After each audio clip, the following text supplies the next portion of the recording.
Hello अस्सलाम वालेकुम, welcome to our channel let's learn. मैं ससरी चंद और आज मैं ये टॉपिक लाया हूँ वो है रेस्ट एंड मोशन। जी हाँ, टॉपिक स्टार्ट करने से पहले सभी से गुजारिश करता चलूँ कि मेरे चैनल को ज़रूर सब्सक्राइब कर दें और वीडियो को ज़्यादा से ज़्यादा लाइक, शेयर और कमेंट करें। चलते हैं हमारे टॉपिक की तरफ। जी, तो रेस्ट और मोशन यानी कि हालत सुकून या फिर हालत हरकत। ठीक है जी, तो सुकून यानी कि रेस्ट और हरकत यानी कि मोशन क्या है? बहुत ही सिंपल है, एक ही वर्ड से ये इसको हम अच्छे से समझ सकते हैं, वो है with respect to its surrounding. Surrounding के लिहाज से हम, आसपास के लिहाज से हम रेस्ट भी जानेंगे, मोशन भी जानेंगे। कैसे?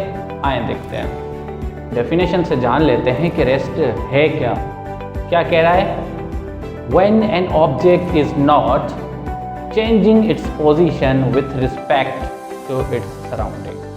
जब कोई भी ऑब्जेक्ट अपने आसपास के लिहाज से अपनी जगह को तब्दील नहीं कर रहा है, यानी कि वो अपने ही जगह पे मौजूद है स्टैटिक फॉर्म में, यानी कि सुकून वाली हालत में, तो वो रेस्ट कहलाता है। से सपोज ये मार्कर मेरे हाथ में, ये अपनी पोजीशन चेंज नहीं कर रहा, तो ये किसका एग्जांपल है? ये रेस्ट का एग्जांपल। आए जानते हैं कि मोशन क्या है। When an object is changing its position with respect to surrounding। जब कोई ऑब्जेक्ट, जब कोई चीज़ अपने आसपास के लिहाज से अपनी जगह तब्दील कर रही है, तो उसको हम क्या कहेंगे? उसको हम कहेंगे कि ये ऑब्जेक्ट मोशन में है। बस इतना ही है कि वो अपने आसपास के लिहाज से पोजीशन नहीं चेंज करेगी तो रेस्ट कहलाएगी। जो अपने आसपास के लिहाज से पोजीशन चेंज करे वो मोशन यानी कि हालत हरकत कहलाएगी। बहुत ही आसान है। यहाँ मैंने पॉइंट लिखी है, क्या कहते हैं? Rest and motions are relative state, यानी कि rest and motion are relative. ये कैसे रिलेटिव है, ये कैसे ताल्लुक़ रखते हैं, इस पॉइंट के थ्रू जानते हैं। No object in the universe is an absolute rest और मोशन। दुनिया में, पूरी कायनात में कोई ऐसा ऑब्जेक्ट है ही नहीं जो एब्सोल्यूटली या तो रेस्ट में रहे या फिर मोशन में रहे। कैसे? आए जानते हैं कि ये रिलेटिव है कैसे।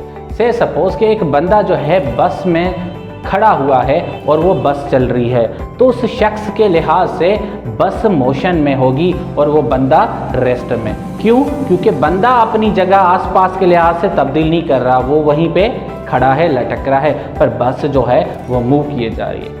पर अगर एक बाहर बैठा शख्स, जो बस स्टैंड पे बैठा है शख्स, वो अगर देखेगा तो वो कहेगा कि वो बस भी जो है मोशन में है, क्योंकि बस अपनी लगातार जगह तब्दील कर रही है, और वो शख्स जो बस के अंदर खड़ा है वो भी मोशन में है। क्यों? क्योंकि वो भी अपनी जगह, चूँकि बस चल रही है तो उसकी जगह भी लगातार क्या हो रही है? वो तब्दील हो रही है। तो इस हिसाब से टाइम जो है अपना रेस्ट और जो मोशन है वो रिलेटिव है। ये कभी भी पूरे या रेस्ट में या कभी मोशन में नहीं होते। से सपोज यहाँ हम जो है स्टेशनरी ऑब्जेक्ट यहाँ खड़े हुए हैं, अभी हम रेस्ट में, पर अगर कोई शख्स मून से हमें देखे, से सपोज जैसे नील आर्मस्ट्रांग मून पे चढ़ गया हुआ था, तो उसके लिहाज से हम मोशन में हैं। क्यों? क्योंकि अर्थ जो है वो भी मोशन में है, तो इस वजह से हम जो ऑब्जेक्ट, जो भी सब चीज़ें अर्थ पे है वो भी मोशन में। सेम तरह से अगर हम नील आर्मस्ट्रांग को मून पे देखेंगे तो हमारे लिहाज से नील आर्मस्ट्रांग भी मोशन में है और वो मून भी मोशन में है। पर अगर नील आर्मस्ट्रांग के लिहाज से हम देखें तो नील आर्मस्ट्रांग कहेगा मैं तो अपनी जगह तब्दील नहीं कर रहा, तो मैं किस में हूँ? मैं रेस्ट की हालत में हूँ। इसी वजह से ये जो रेस्ट और मोशन है ये रिलेटिव हैं, ये कभी भी एब्सोल्यूट रेस्ट या फिर मोशन में नहीं होते। मेरे आसपास के लिहाज से मैं रेस्ट में हूँ, पर अगर कोई स्पेस से मुझे देखे तो मुझे मोशन में पाएगा। क्यों? क्योंकि धरती मोशन में है, तो उसके आसपास के लिहाज से मैं भी मोशन में हुआ। बहुत ही आसान है। अगर आपको रेस्ट और मोशन के एग्जांपल सिंपल लेने के, जो भी ऑब्जेक्ट यहाँ हमारे सामने, यहाँ जैसे मेरे सामने चेयर्स पड़ी हुई हैं, टेबल्स पड़ी हुई हैं, मोबाइल फ़ोन जिससे ये वीडियो रिकॉर्ड हो रहा है, ये सारी की सारी चीज़ें, ये बोर्ड, ये सब के सब क्या है? ये रेस्ट वाली हालत में। उड़ते हुए पंछी, घूमते हुए बादल, आसमानों में उड़ता हुआ हवाई जहाज़, रोड पे चलती हुए बाइक्स और कार्स, ये सारे एग्जांपल्स हमारे मोशन के हैं। बहुत ही जनाब इजी टॉपिक था, उम्मीद करता हूँ पसंद आया होगा। कमेंट बॉक्स में अपनी राय का इजहार ज़रूर करिएगा। Thank you so much.